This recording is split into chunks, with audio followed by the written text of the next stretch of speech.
What you're looking for, you can find it here on the whole TV. What you're looking for, what you're looking for, you can find it here on the whole TV. What you're looking for, whoa, welcome to the whole TV.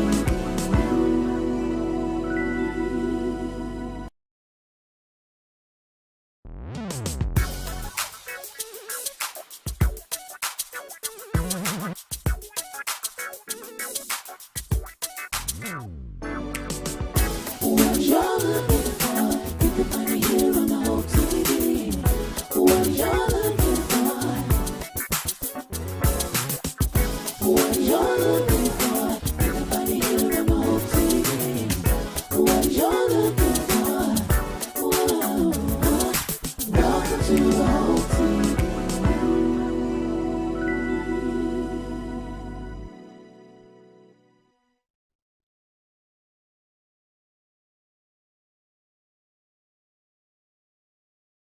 Set I'm free, y'all. Got the victory. Set I'm free, y'all.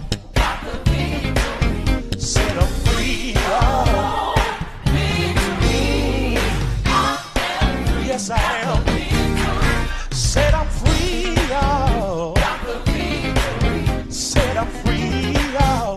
Got the victory. Set I'm free, y'all. Yes, I am.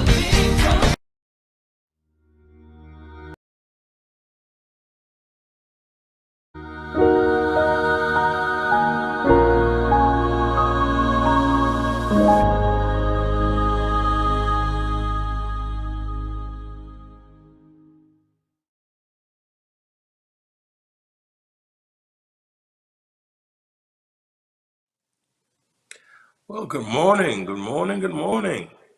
And this is the day that the Lord hath made, and let us rejoice and let us be glad in it. Welcome to Hope TV.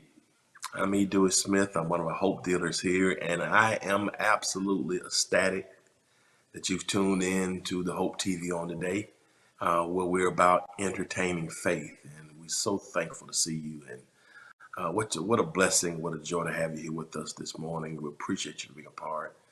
You've tuned in to Morning Dew, which is our bi-weekly devotional. I'm so thankful that the gang is already coming in. Christina Jackson from East St. Louis, Illinois. Tina Williams from Fort Valley, Georgia. Good morning to you. Sandra Jackson from Facebook. Blessings to you. And I love for everybody who's tuned in. Won't you drop us a line and let us know the city and the state and the country from which you are viewing. Blessings to you, Makita Knuckles. Glad to have you this morning. And those who are in the States and those who may be in different parts of the world, where it may be the afternoon, if you're in the UK or if you're in United Kingdom, blessings to you. Bethany Willis, blessings to you. Good. Madison, Illinois, blessings to you. Jesse Snellings, good to see you, Sister Snellings. Lynn Cobb from Mansfield, Ohio, blessings to you this morning. Glad to have you here with us, and I'm appreciative to everybody. I really, really am, and so thankful that you've tuned in today. Francis Hargis, blessings to you this morning from Philadelphia, Pennsylvania, city of brotherly love. Glad to have you here with us from YouTube here today, and so thankful. I really, really am. This is today's season 6. Maya Alford, blessings to you. Glad to have you here with us. Good morning to you, Amy Robinson from Decatur, where it's greater. BG Gold from Marietta. God bless you from Cobb County. Tom Lyons. Tom Lyon is here from Victorville, California. Blessings to you from the West Coast. Blessings to you tuning in from the West Coast. So thankful to have you, all of you here to be in support. We are excited about entertaining faith and producing faith-based content. Ray Garden from Gastonia. Blessings to you. Glad to have you from Gastonia, North Carolina. We're excited about Hope TV, and today, 2222, February 22nd of 22, 2222. We're thankful that today starts actually season 6. It's really like season 10 or 11. Blessings to you, Teresa Reese. Really, to be honest with you, because the first 6 months we went with no break, but now we're doing it in sequence according to industry standards. Lynn Cobb was a first-time viewer. I want everybody to greet Lynn, first-time viewer Barbara Crushfield, Laplace, Louisiana. Blessings to you. If you're watching for the first time, why don't you just type in number one? I want you to type in the number one if this is your first time on Facebook or YouTube, because that will allow us to go back and makes it much easier for us. Chris Key from Des Moines, Iowa. Blessings to you. Thank you, everybody. So would you greet Lynn? But if you're first time viewer, type in just type in number one, and that's right. We're excited. This is probably really season 10 or 11, if to be honest with you. But we want to do it according to industry standards, so we can improve our production. I want to thank Brother Benton, Walter Lee. Blessings to you, Benton. When I cast this vision, Benton, my right hand, with this whole thing, took it to heart, and literally the first 5-6 months we didn't sleep. We stayed in front of the computer all day long. Sharon Atkins, this is her first time here. Blessings to you, Sharon. Tifton George's in the house, Tiff County, and here we are 23 months later. And the Hope TV, our vision for this is enormous. We have a massive vision for it. Willie Mae McIntyre from Fayetteville, North Carolina. Blessings to you. Angelo Hill, number one. All right, we've got several first-time visitors. And so season 1 started today. I'm so excited, man. We Kenny's first-time visitor. Blessings to you. Angelo Hill, first time, man. We got 4 or 5 first-time people on here. Isn't this amazing? It's exciting that we're growing. And I appreciate you for tuning into Morning Dew. This is our bi-weekly devotional every Tuesday, every Thursday at 9:30 a.m. Eastern Standard Time. You can tune in for Morning Dew, one of my favorite shows that's on the Hope TV. I just can't wait till you see what's happening, man. We've taken Three Rivers, Michigan. Blessings to your rain shelter from Three Rivers, Michigan. This is novel. This is a novel network, and the vision God has given us. Linda Jones from Chicago. Blessings to you. Glad to have you here with us. Yeah, our network. Yeah, it's great. Tasha, you, and Tasha and Benton, man. I start calling names. All the editors and producers, man. These people work. They burn the midnight oil, casting vision, and undergirding. You know, when I had this, God gave me this idea. March the 7th, I believe it was. And I shared March 15th. I shared it with team March 15th of 2020. And man, listen, here we are, and this is amazing. I'm excited, and y'all stay on the lookout because we want this to be a place where you can get wholesome entertainment for the whole family. The vision now for this is massive. It's just a massive vision, and we're excited about what's to come. And this is going to be a great season. And we're already looking into season 7 and season 8 and beyond. So we want you to be able to turn into the Hope TV 24 hours a day. I want y'all to agree with us on that every day you'll be tuning into it and get great programming, something that you can watch with your children, your grandkids, the family, everybody. That can be a blessing to you. Joshua Dunlap, blessings to you. Ursula Lewis, blessings to you. Glad to have you. Wow, this has kept a lot of us sane since our, wow. What a Jack Christine, you don't know what that means. Benton and I were talking yesterday about this. Taji, man, been rolling. I mean, just everybody's been rolling with us, man. John, I just Audrey Wilbur's watching. Blessings to you. I don't want to get called names. I get emotional. I really would. Robbie Staten, blessings to you, because people have just taken this vision and run with it. And the fact, what you just said, that it's been keeping you during the pandemic, and give you some hope. That's what it's all about. We're Hope Dealers here, and we're about presenting entertainment faith through the airways, and we're excited about it. I'm glad to have you here with us. So if you're watching through East Long Island, blessings to you. Blessings to you, Pastor Gary Prim. Thank you so much, Pastor Prim. We've had over 200 million views, and our 2-year anniversary is coming next month. We got some great things. I just watched last Sunday's service. Looks professional. Thank you, Lynn Carl. Appreciate you. We won 3 Telly Awards last year with Hope TV, and we're looking for greater things this year. So y'all keep praying for us. Paulette, you're praying for your daughter Miracle. We will do that. So keep us lifted in prayer. If you're watching through Apple TV, Roku, Twitch, Amazon, Fire TV, Facebook, YouTube, if you're watching through the E. Dewey Smith website, good morning from Louisville, Kentucky. If you're watching from the House of Hope Atlanta website or the House of Hope West Point, shout out to West Point, our newest location. If you're watching through that location, thank you. You're watching through the HTV Now, the Hope TV website, however you're viewing, thank you for your viewership. And it's going to be a blessed day.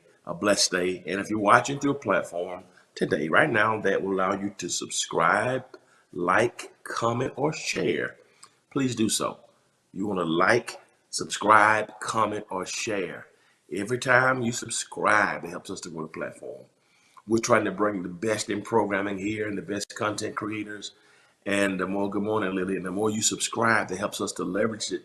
We want the best content, quality content and programming on here. And the subscribers help us to leverage it to go and get people to say, come on out and stream with us here. And so subscribe. The like button is important, helps us with our algorithms and our engagements. Your comments are preeminently important. You give us ideas for programs. During conversations like these, when it's live, you help me tremendously to clarify something. And sometimes your commentary helps to bring a point home. And of course, last but not least, hit that share button. That share button is preeminently important. Good morning to you, Bonnie Pryor. Good morning, Sean Addison. Glad to have everybody here with us. So I appreciate you being a part. One more thing right quick. In March of 2020, we launched the Hope TV. And here we are 23 months later, and we've been blessed, and we give God the glory and the praise for it. And March next month will be 24 months, 2 years. And we've won 3 Telly Awards. I mean, and I can't wait what God's going to do this year. But then March of 2021, we launched our record label, and I presented my first single to the radio industry. The radio, been a love of music all my life, and people have been asking me to do music forever. And I released my first single to radio called "Your Presence Is a Gift." So it's been 11 months, and got the word yesterday,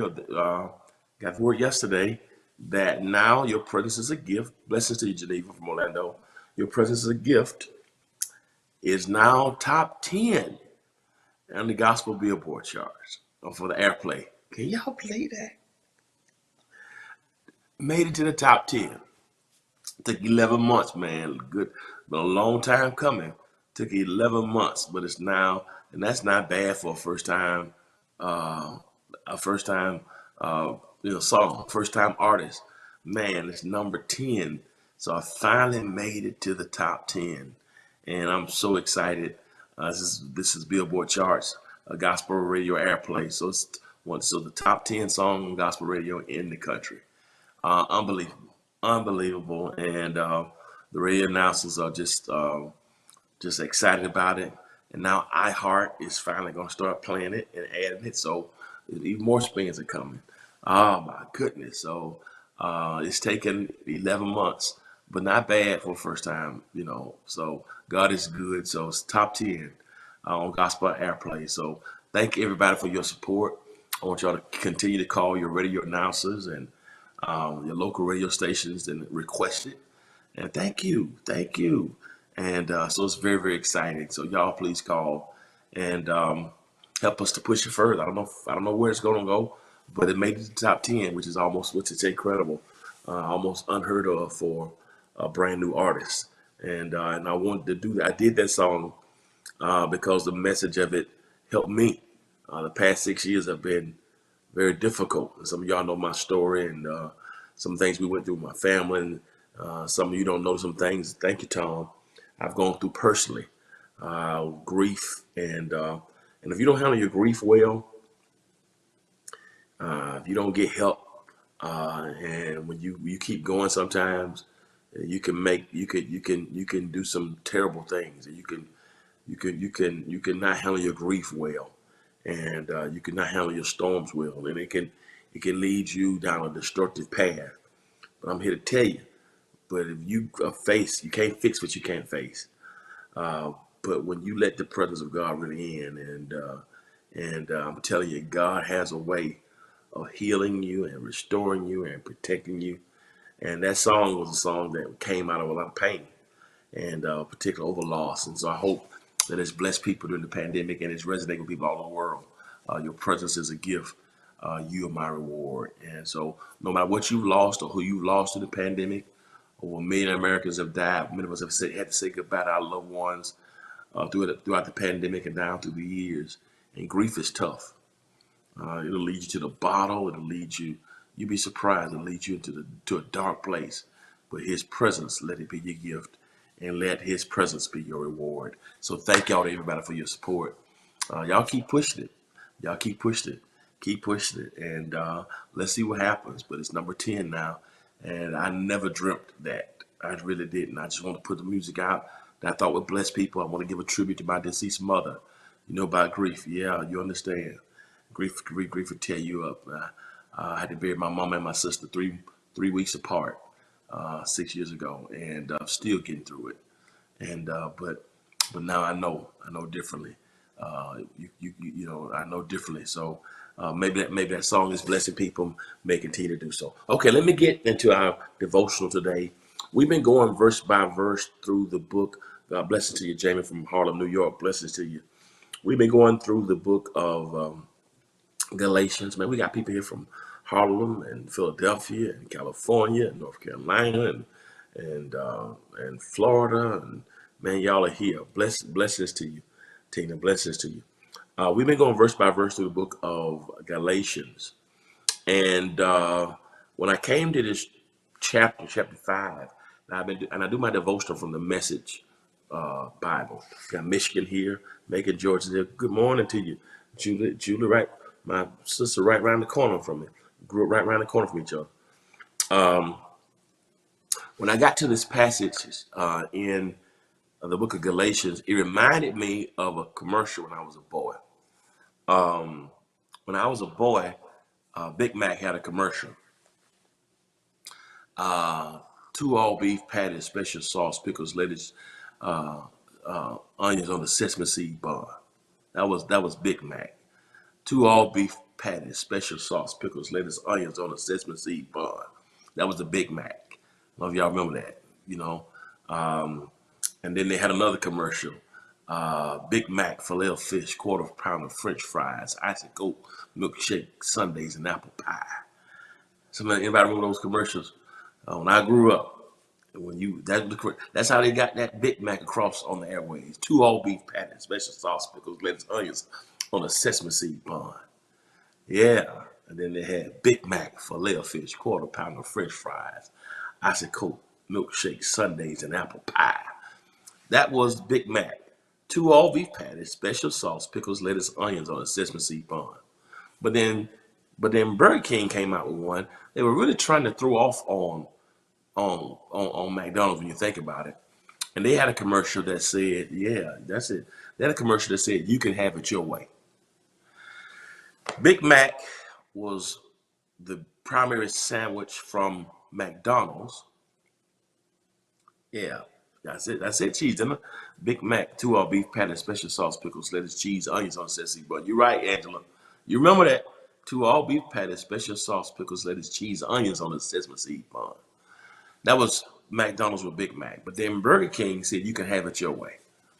Because when you order Big Mac, you have to order 2 all beef patty, special sauce, pickles, lettuce, cheese, onions on the sesame seed bun. But Big Mac, if you want to take the lettuce off, you can.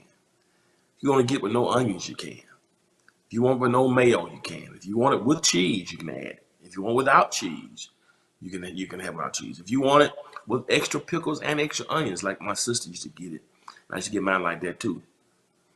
You can get it your way. You can have it your way. So Big Mac was really Burger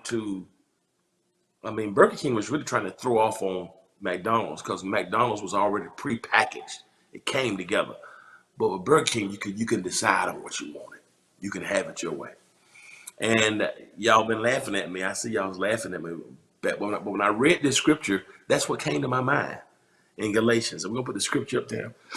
I thought about Big Mac. And so I thought about Big Mac and Burger King. Big Mac and the Whopper. Because Paul says in Galatians 5, the Message Bible, He says it is obvious what kind of life develops out of trying to get your own way all the time. Paul says that a lot of us, when you want to get your own way, have it your way. Y'all remember that Burger King? You can have it your way. I thought about that. A lot of us, when it comes to food, we want to have it our way. We want to have it. We want to get vegetable plate or get your steak medium well or medium rare or well done. With food, we want to have it our way. But when it comes to faith, Paul says it's problematic when you try to have it your way. He says because a certain life can develop out of trying to have things your way all the time. And so for the sake of our conversation, I call that a Burger King religion. Burger King religion is when you want to have it your way. When you want to pick and choose what you abide by, pick and choose what you follow. And Paul says when you have a Burger King religion, I've gone through this, I've been going through this about 2 weeks now, I've been taking my time. And I should finish up today probably with this, if not Thursday. But look what he says about having things your way. He says, when you try to have a Burger King religion, you want to have things your way and cherry pick what you want, like those people in Galatia. They wanted to choose the ceremonies, the creeds, the customs, and circumcision, and the clothing and the culinary attire. And at the same time, they wanted to integrate the cross in that. They were trying to pick and choose what they would follow. Paul said, no, it's Christ alone. But they wanted Christ and circumcision, Christ and the culinary constraints, Christ and the clothing stipulations, Christ and the creeds and the customs. He says, listen, you can't have it your way. It's okay when it comes to food. Yeah, if you want to go to Burger King and pick out, because I prefer the Whopper. Actually, it's char grilled and it just tastes off the grill. I like it better. I've always liked the Whopper better than the Big Mac. I would eat both of them. That's fine when it comes to food. When it comes to faith, Paul says, when you try to get things your way all the time, Burger King religion, he says some terrible things will happen as a result of you trying to get things your way. And because there's a difference, we talked about this a while ago, between self-preservation, self-interest versus self-centeredness. Nothing wrong with looking out for your self-interest. First law of nature is self-preservation. Nothing wrong with wanting to make sure that you are cared for and protected. But when you and I center ourselves in everything, when we live a self-centered life, Plato once said that man has a hierarchy of being. And Plato said that whatever's at the top of that person's pyramid is what has your affection and your attention. And in a lot of our lives, we have centered ourselves and our desires and our wishes and our wants. That's what I call it a Burger King religion. And there are three things that he mentions today. I've gone through these and I tried to just give you a cursory walk through these. Paul says when you have a Burger King religion, this is part 6 really of that. This is part 6 of this Burger King religion devotional. When you have a Burger King religion, Paul says there are 3 things that will emanate. 3 things that will come as a result of having this Burger King religion. And I want you to look at yourself. We can look at ourselves to find out, man, do I have a Burger King religion in this aspect? Do I want to have it my way? And maybe that's the reason why sometimes blessings don't come in our lives, because we have ourselves at the top of the pyramid. And so there are 3 things, and I want to put number 1 up there.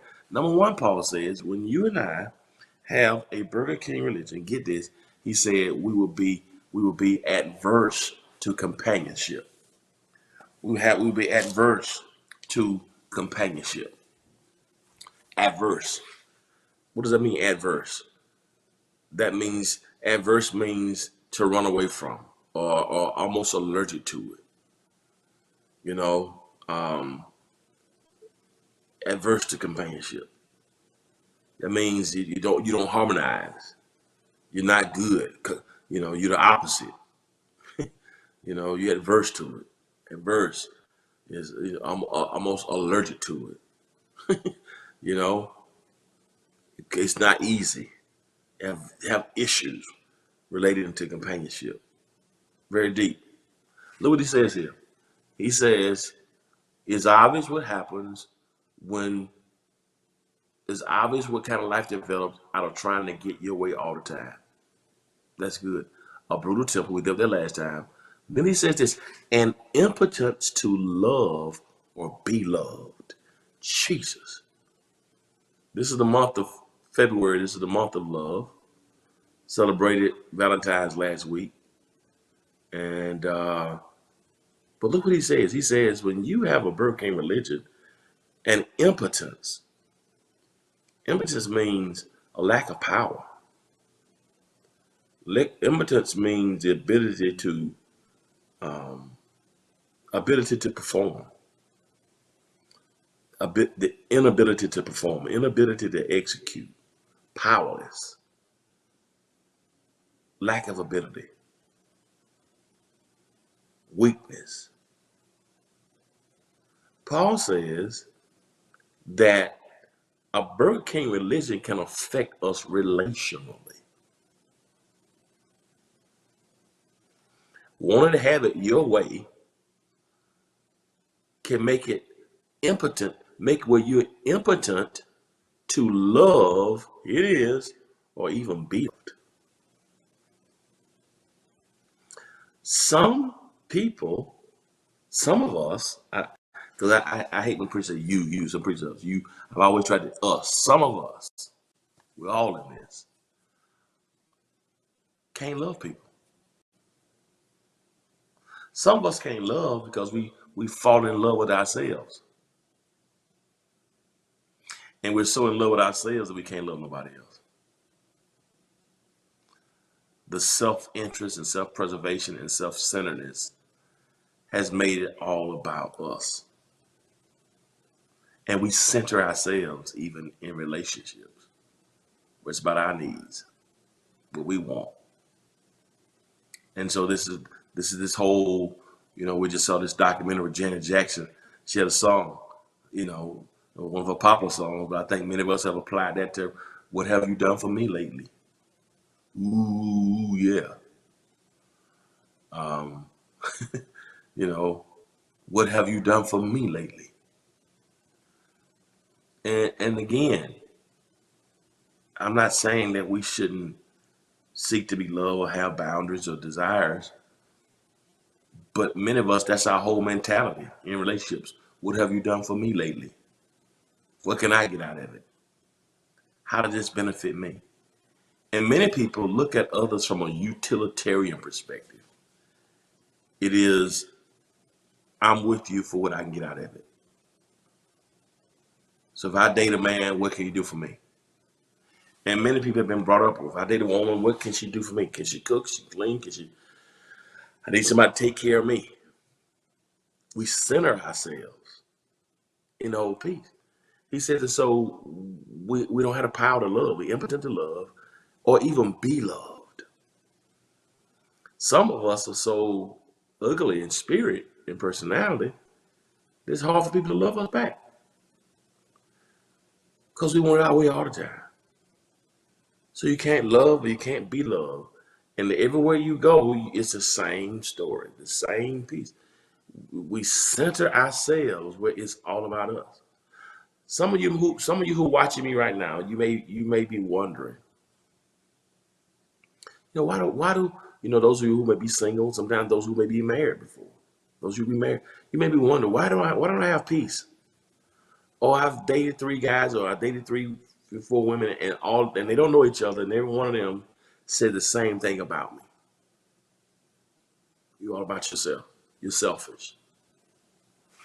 It was interesting. One of my nieces had a conversation last night and asked the question, do you think I'm selfish? This is what my niece asked last night. Do you think I'm selfish? I've been thinking about myself. When you have to ask the question, do you think I'm selfish? Chances are some stuff is already underneath the surface that has convicted you. If you got to ask me, am I selfish? Chances are you probably are. If you're thinking about it. And that's good, Adrian. And if you dated 4 or 5 people and everybody said the same thing about you,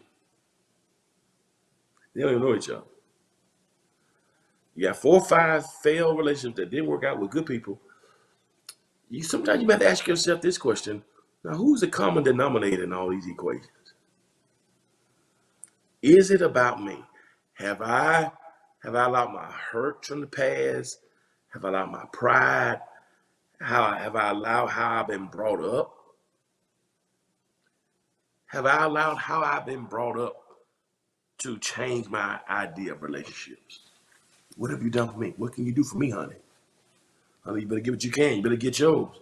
But look out for yourself. And what it have you doing? You looking out for yourself so much. And what happens a lot of times is sometimes it's based on hurt. You were hurt before in a previous relationship, so the next time you go and look out for yourself. So what happened? Absolutely. Yep. That's true. Sometimes people will take that control you. But my thing is, can you look at yourself? People will manipulate you. But I think you but my point is, if you've gone through the same thing 4 or 5 times with different people who don't know each other, you may have to ask yourself the question. That's all. That's my thing. All I'm saying. This is about self-examination. This is not here to point fingers. It's just here to make us ask ourselves the question. Is it all about what you can get? Is there any reciprocity? Is there any compromise? Absolutely. You know, it have you thinking everybody out to get you. God can give you a new relationship, but you made the new relationship pay a tax on what the other one did. You know, your mother tell you always look out for yourself. Honey, don't trust a man. You know, that'll have you that'll have you that'll have you that'll have you saving money, hiding money from people who are not trying to steal anything from you. You know, these kind of things can play can be at terribly difficult in our lives. And so, is it hard for you to love? Is it hard for you to be loved? Is that give and take? Are you always on the receiving end? Are you ever on the giving end? And I'm not saying that you keep a record of who gave what, but do you do for others, or do you always want to be done? Yep, live with a paranoid spirit, yes. Because you centered yourself and not centered God's will. Sometimes we center our pride, our ego, our hurts, our past, and we make a decision, nobody's going to hurt me again. And instead of allowing God's peace to keep us, we try to keep ourselves. And sometimes you can close your fist up, but what you don't understand, when you close your fist up, like you close your emotions up, nothing can go out, but nothing can come in. Some people are just difficult and hard to love because it's all about them. It's all about them. I was talking to one guy. It's been a while ago before COVID hit at the barbershop, and he was in love with this woman, and they were both in their 40s, but he had been married before and had gone through a divorce, and he was 40s, he was in the late 30s, and he had a child from his previous marriage, and he was in love with this woman, but she didn't want to marry him because she didn't want him to have. She didn't want. She couldn't. She didn't want to deal with him having a child and being an ex-wife. And so they dated, and that relationship ended because she did not want to have to raise another child that was not her biological child. And I was talking to my barber about it, and the reality is they still have not. It was a perfect relationship. They were great for each other, but she could not open up her heart to get out of her head that she always said that she never wanted to marry a man who had kids. So because he had a child with his wife, they were divorced. She was unwilling. A man who loved her would do anything for her. She could accept him, but she couldn't open up her heart to all of what came along with it. And what happened when I heard that, there's a couple of years, we talked about it a couple of years ago, and we talked about it last night, the conversation, about how many people you want to have it your way. But the question is, what if, and which I believe she did, that God was sending her somebody to be everything she ever needed. But because she centered herself in that situation. And some of you may say, well, she got a right to have her own boundaries, or that's what she says she wants. She got a right. I hear you. She got a right to decide what she wants. Maybe that's your belief. But my belief is, what if God was giving her a blessing? God, that was her preference, but there's nothing biblical that said that she had to do that. What if she missed her blessing because she couldn't get out of her own way because she loved herself and her plan, and how she always saw her life. Maybe she was centering herself. And that's what I believe. That sometimes that's just one example of how we can center ourselves so much that we may miss something. People say, well, I think she had it right. Well, I just think the older you get, you got to be more mature. I think the way we thought about things in our 20s and our 30s, when you get to your 40s, I think life matures us. And I think sometimes you can miss your blessing because you and I center what we thought or how we were brought up. We center what we think things should be like. This is not a biblical premise. This is not a Bible lesson. It was just using her own mind. She couldn't get out of her way. And because she couldn't open her heart to love this man's daughter, because she couldn't love, she's going to put herself in a position perhaps where she won't even receive love. It's hard to find authentic relationships out here. But because she couldn't get out of her own way, and right now she's still not dating anybody. You know why? Because I think she's centered. I think that was a case of a Burger King religion. You can get out, you can get in your own way. Here's what got me. That's a standard. I don't know if that's a standard or if that's a preference. I don't know if that's a standard or not. I think that's more of a preference. When you think about even Jesus himself, Jesus was raised by Joseph, who is not his biological father. Even the Lord had a stepfather. Even the Lord Jesus. I agree she didn't need to fake it. I agree she didn't need to fake it. Right, she didn't need to fake it. But my point is, she didn't need to fake it, but she needed to mature or heal. No, she didn't need to fake it. She needed to do some internal work. Why are you thinking this at almost 40 years old? And to miss out on something that's the best thing that ever happened to you. Admittedly. I mean, we'll tell the world, but just didn't want to deal with that aspect of it. I think that has to do with the capacity of love. And that's just my opinion on it. Because there is no, that said nothing about a person's character. That said nothing about a person's faith. Yeah, I think that's something. Yeah, I think there's some internal work need to be done. But most importantly, I think when you center yourself, that's not a standard. That's because it suggests that lacks standards. No, that's not. That's a preference. Yeah, and I think so often we do that. We look at people based upon how they look, how much money they make, or he don't make enough money, or he doesn't dress good enough, or he doesn't have the same level of education that I do. And I don't like how he dressed. I can't take him around my family. He's not handsome enough.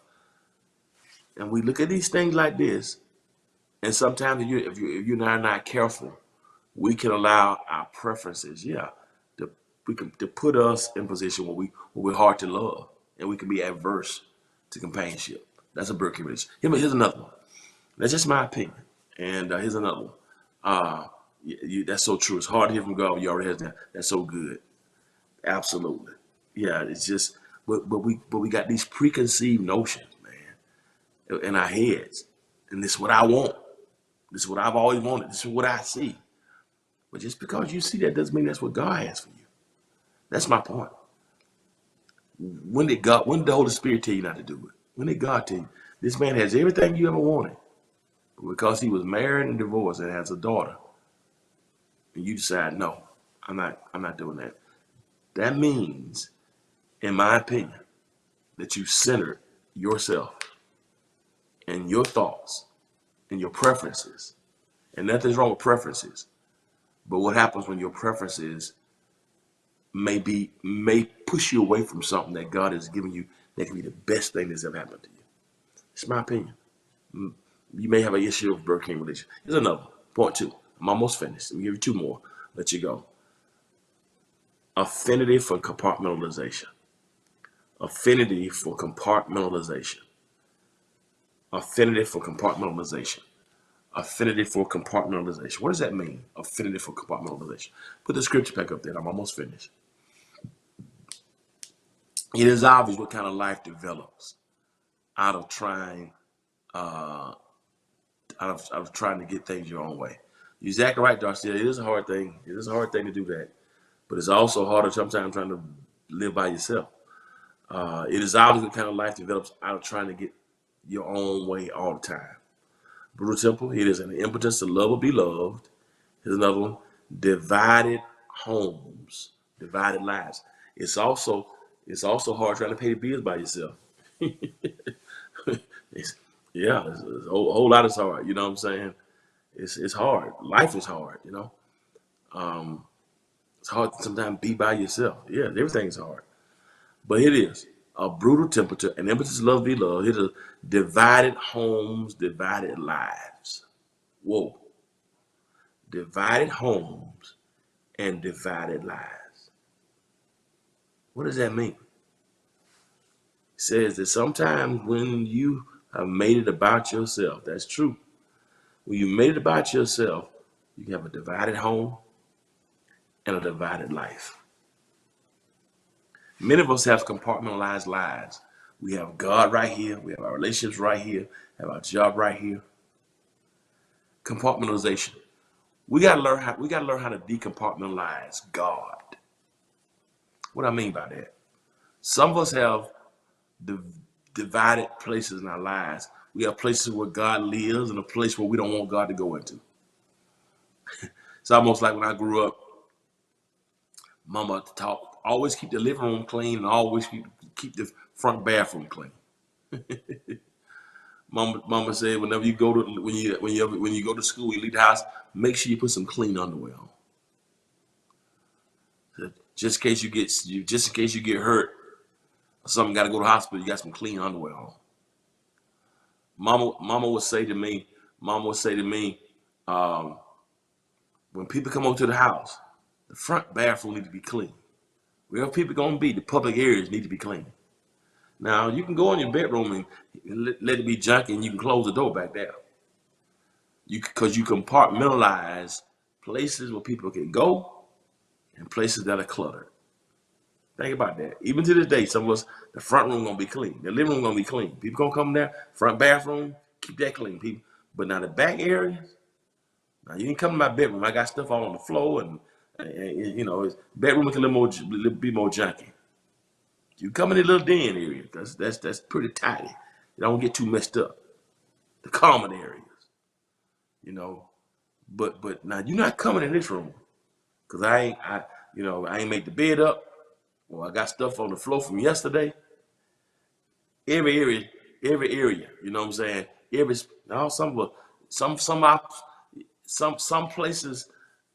Some places in my house, none of it is nasty, but some is more junky than others. You know what I mean? I don't believe in no nasty house. I like cleanliness, but the bed's not always made up. Sometimes I may leave the suitcase. You know, I got stuff I need, not nasty, but you might just straighten it up a little bit. But that front one needs to be in order. It's almost like that. That's how my mama raised me. Make sure everything is not, you know what I mean? And the older you get, sometimes you get older, you know, clean the kitchen. You don't want to get no ants or anything in there. Make sure all that, take the trash out. But make sure some areas where people gonna be, the people can come there, it looks good, it smells good. You got tissue in those areas. I know some of y'all were raised like this. Some people said, no, everything had to be clean. No, I ain't clean everything every day. But here's the thing. I make that point to make this analogy. I got a suitcase right now. I got a suitcase in the room right now that unpacked from 2 weeks ago. I wrote. um, Here's what got me. Our lives often are the same way. There are rooms in our lives where God is welcome. Yeah, God, you can come sit in this area. This room right here is clean. You got it. Room plastic up. This room you're welcome in. But Lord, this room here got some junk in it. And we close the door in that room because we don't want God in that room. We compartmentalize where we go. Okay, God, God, you can come with me and be with me in church. God, you can come and be with me in my worship moments. But God, in my relationship, I want you there. God, you can be with me in Bible study, but you can't be with me in my finances. Many of us have different places where we allow God and we keep God out. And sometimes we act one way in church, we act another way at home. Because we got these, God is not centered in everything we do. I believe the scripture that says, in him that we live, move, and have our being. That means in every area of my life, God must be the center and the foundation and the source and the foundation. If God is not welcome in every room, the question we got to ask ourselves is, what's wrong with that room? The question we got to ask ourselves, what's in that room that you don't want God to see? But the question that's even bigger is this. You do know God can see what's in that room and saw what was going to be in that room before you let God, before you knew what was going to be in the room. God knew it. Can I invite God into every room? Or are some rooms too painful? Are some rooms too junky? Have I compartmentalized in my life where I want God to go and where I don't want God to be? A compartmentalized life is a life that helps us to not say, God, I love you in every way and every day. Maybe the reason why we're broken in some areas is because we haven't invited God in that room. Our emotions can be so enormous that we can almost emotionalize God out of certain room. God, I don't even, God, I don't even want to, God, I don't want to even hear what you have to say. Yes, that's it, Latrice. That's it, my cousin. Some areas we don't want God in. And we wonder why. And here's what Selena Pena, her book on emotional oneness says.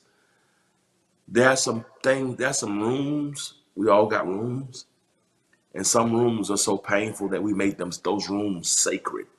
Those rooms have become like sanctuaries. And because they're too painful, so we close the door on those rooms. We close the door in that room and we don't even go in there because it's too painful. And in that room, there are a lot of intruders. There are a lot of toxic things that we don't want to revisit. So we close the door in that room. We make those rooms sacred. Don't go in there. Don't open that door. And what Selena Pena says something that's very interesting. When we make those rooms sacred, they're full of toxicity. And what I said is, when we close the door in those rooms, we not only do we make those rooms sacred and they become sanctuaries, but here's the inevitable outcome. That sanctuary will become our mortuary. If you don't go in that room, what's in that room, that sanctuary, will become your mortuary. What's in that room can have the power to kill you if you're not careful. And so, brothers and sisters, compartmentalize lives. You can be in a family, you can be married to somebody, and it's totally divided. What you do publicly, what you do at home is totally different. People be all over each other in public, and at home can't stand each other. They can be all public, posting pajama pictures on Christmas together, and just had knives each other's throat. Thanksgiving. divided because so much of their life they want to show public. They have an Instagram life and they have a reality life. What room is God not invited? We can't have this affinity for compartmentalization. You can't have certain places and rooms where you don't let God. Is God welcome in every single room? Have you let him in every room? Have you let him in every room? Can't say God is dirty in there. God, that's some stuff that I'm embarrassed by. But I need you help. But I need you to come take over this room. Help me to get this room clean. Help me to bring some healing. Because what we don't realize is when that room is closed, is because there is an emotional intruder that's in that room. An intruder is something that has come in without permission. And many of us have emotional intruders that are living within us, and now they act as if they've taken up residence in these rooms. Many of us don't realize we got some intruders living in these rooms who are not supposed to be there. And we end up closing the door to let the intruders stay. The reality is this: the emotional intruders don't deserve to stay. Emotional intruders must be evicted. Because what happens is they'll come back, they'll bring others 7 times stronger, and they'll say, this is my house. And many of us have emotional intruders living in rooms because we've compartmentalized where we want God and where we don't want God. And we're pacifying intruders rather than evicting them. If you don't let God in the room, you're going to have a compartmentalized life. You got to decompartmentalize God. Let God go in every room. That's what the psalmist says, search me. Here's where I am. Search me. And when you find something that's not there, take it out. God, I surrender it to you. I surrender you. I need you to come on in the room. You know me. You know me. And what kind of intruder is in that room? There's a difference between a guest and an intruder. An intruder is somebody who has no business being in that space. And what Jesus says is like the story of a man who put one evil spirit out, but because they didn't put anything in that room, he went trying to find rest and went and found 7 more stronger than him and came back with their suitcases. We're going back to our house. Emotional intruders try to come back and hide in those rooms. Why? Because we got spaces there, because that room is empty. But they can't come in that room when we let God saturate it. Give him your grief, give him your pain, give him your hurts, give him your struggles. Invite him. God, what's that intruder? What's that intruder? What's living right there that's trying to kill me? What's that's trying to kill me? What is it? That intruder that's right there. Man, gotta go. And what happens is when we get to the point we say, okay, God, this is not your best. I'm not living up into the fullness of what you call me. You got more for me. You came that I have abundant life, but I'm letting shame, I'm letting ego, I'm letting pride, I'm letting what others think. I'm letting what people are gonna say about me, what people are gonna think about me. Don't want to be disliked. And that thing living in that space. Pride. We're not really free. Free to be us. It's like compartmentalization.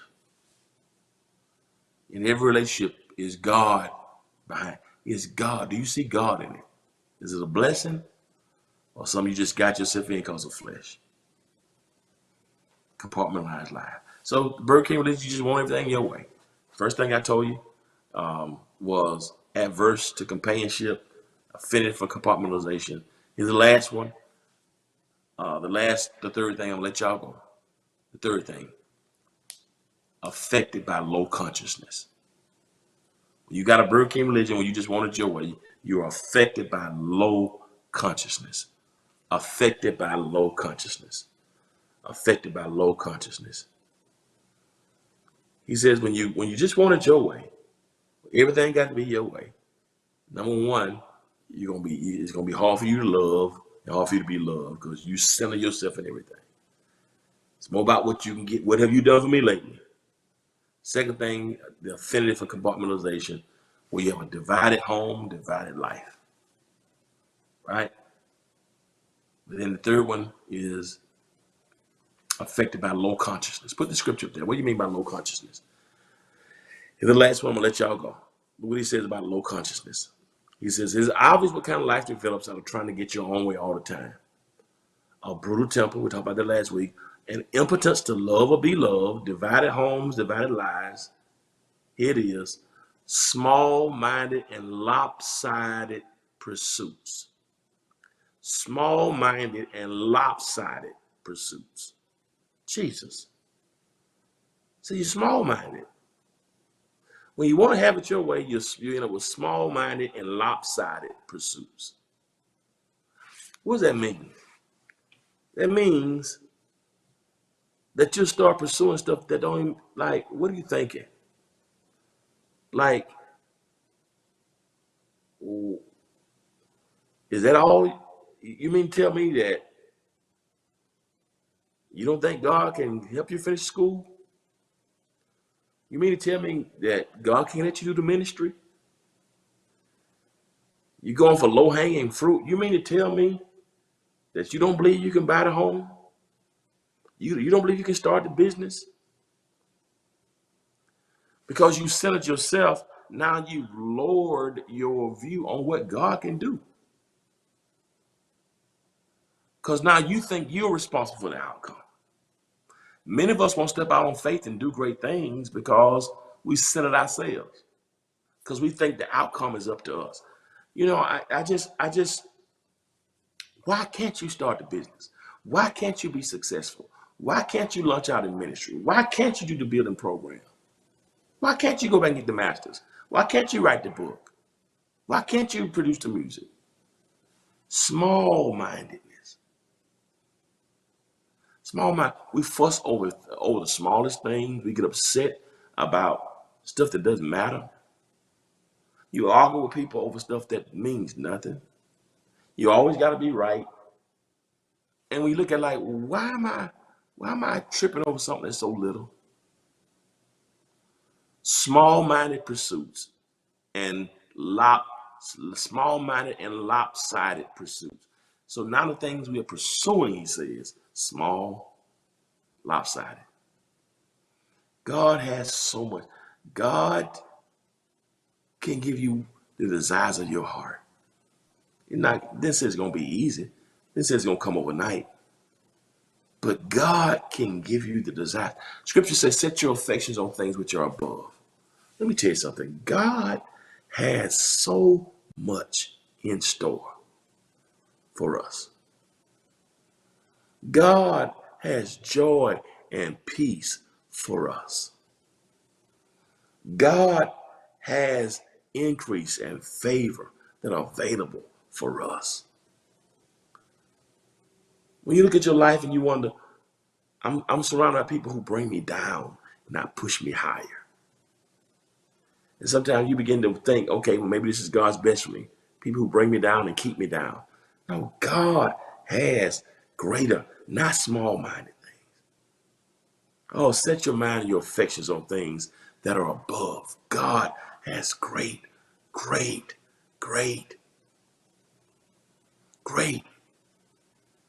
Greatness is yours. Power is yours. Oh my God. Who told you? Who told you that you couldn't be faithful? Who told you you couldn't drive that?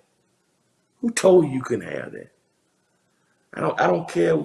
I don't care if nobody in your family has it. I don't care if everybody's from the hood, from the get. I don't care what you've gone through. I don't care what you've experienced. God is bigger. than anything. Don't have these lopsided small pursuits. Think big. Because we serve a big God. Yes. Write the books. Start the business. Go back to school. Oh my God. Whatever it is that you believe that you can do. God, now show me how to do it. Show me how to do it, God. The time, God, I don't have the time today. I'm tired. Put people in my life to help me figure this out. Put people in my life. I don't care how old it is. I got a passion for business. Show me the relationship that I want and deserve. What I'm believing you for. May be difficult, but God, there's nothing too hard for you. Yes, God takes pleasure in blessing the children. So I'm gonna pray as if it all depends on God. I'm gonna work as if it all depends on me. And I'm believing God. And let me tell you something. I believe that we made it through this pandemic because God wants to take us from faith to faith and glory to glory. I believe God is saying to us even now, you think I brought you through all this so you can go back to the same old, same old? I believe God is saying, I've allowed all these things to test you and your tenacity, your perseverance. That if you made it through this, start thinking big. Oh my God. If you only saw how much confidence God has in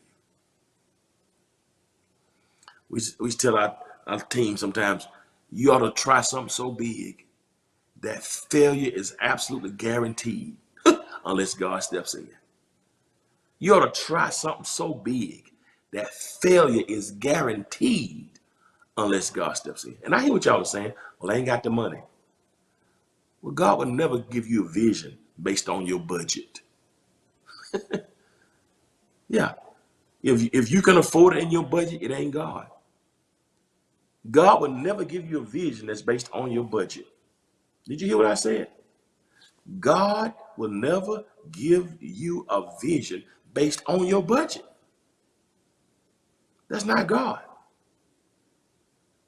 What God will do is say, give me 2 fish and 5 loaves and watch me multiply them. What God will do is say, go fishing and take a corn out the fish's mouth and go handle your obligations. That's the kind of God we serve.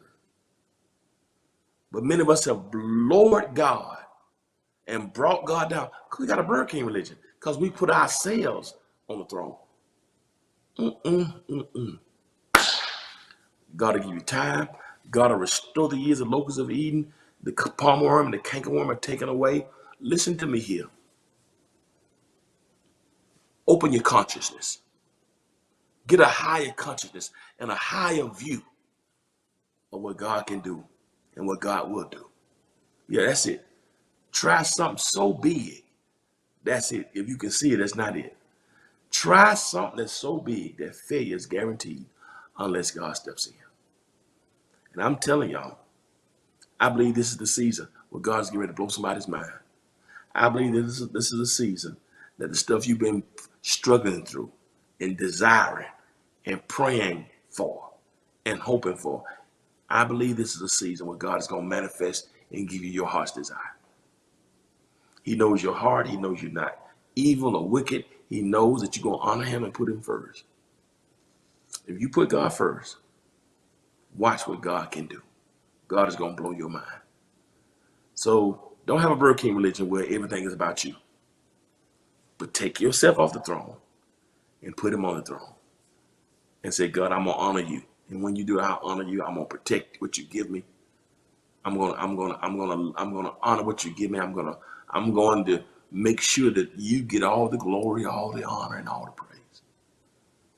That's what God wants. Yeah. Don't bring your consciousness down. Have a higher consciousness. Yeah. Don't think low. Don't think low. That's what that means, low consciousness. No, don't think low. Glory to glory, faith to faith, over and beyond. You never could have told me last year that I want to release some music that's gonna be in the top. I wasn't thinking that big. That's my problem. I'm just doing something because I want to release some music. I'm like, Lord, if I could have done this a long time ago. Thinking too small. Don't think too small. God is big. And he's able to do exceeding abundantly above all you can ask or think, according to the power that's at work in you. And so today, you can't have it your way. St. Burger King, you can't have it your way. No, no. In this perspective, say, God, however you designed it. In this aspect, be like McDonald's. 2 all beef patties, special sauce, pickles, lettuce, cheese, onions on a sesame seed bun. That's what you want right now. Yeah, in other words, however you prescribed it is what I want. I won't have it my way. That's Burger King. That's good for food. You can have it your way. But from faith, however you prescribed it, I want a Big Mac blessing. Whatever you put in there, 2 all beef patties, special sauce, pickles, onions, lettuce, cheese on a sesame seed bun. If that's what you want, I want everything you want from me. I don't want nothing less. Everything you want on my sandwich, God, I want it. Don't leave nothing out of mine. And if you don't want it on there, God, I don't want it. That's what I want today for all of us. God's best for all of us. 2 all beef patties, special sauce, pickles, lettuce, cheese, onions on a sesame seed bun. Whatever he puts in it, every ingredient. And I tell you, when God does it, not my will. That's it, Jesse. Your way. Your way, God, not mine. Your way. Everything you birthed for me, God, how have you prescribed it? That's it. I love y'all. Got to go now. But as always, remember this. Move yourself out the way. God is working. God is working. Might not be able to see it, understand it. Blessings to you. Might not understand it right now. But you're going to have the desires of your heart. You're going to get what God orders. Because God always pays for what he orders. You hear me? God will pay for what he orders. And if it's God's will, it's God's bill. If it's God's choice, it's God's invoice. Hang in there. Hang in there. Hang in there. It's going to work out. I love y'all. As always, remember this. If you be good to God, God will be good to you. Till next time, peace and love. I love y'all. Have a great week. Set I'm free, y'all. Got the victory. Set I'm free, y'all. Got the victory. Set I'm free, y'all. Victory. I am free. Yes, I am.